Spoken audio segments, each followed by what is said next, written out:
ये बताओ, for a series LCR circuit at resonance the statement which is not true. For series LCR circuit the statement which is not true is.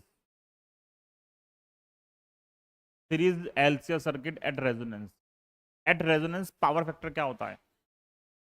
पहला है wattless current is zero. ठीक है, क्योंकि यहाँ पे XL और एक्ससी दोनों क्या होते हैं? बराबर होते हैं।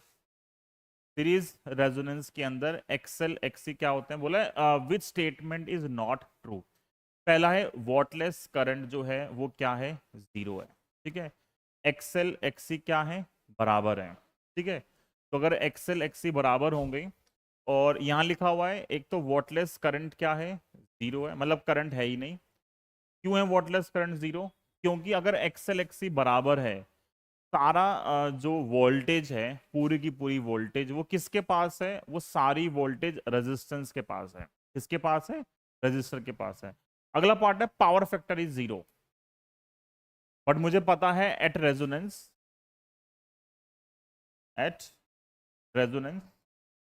जो कॉस फाई आता है पावर फैक्टर, वो कितना आता है? 1 आता है, और वो कितना होता है? मैक्सिमम होता है।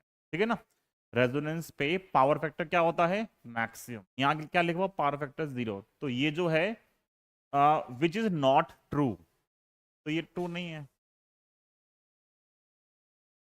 ठीक है, ये तो है। अगला क्या लिखा हुआ है?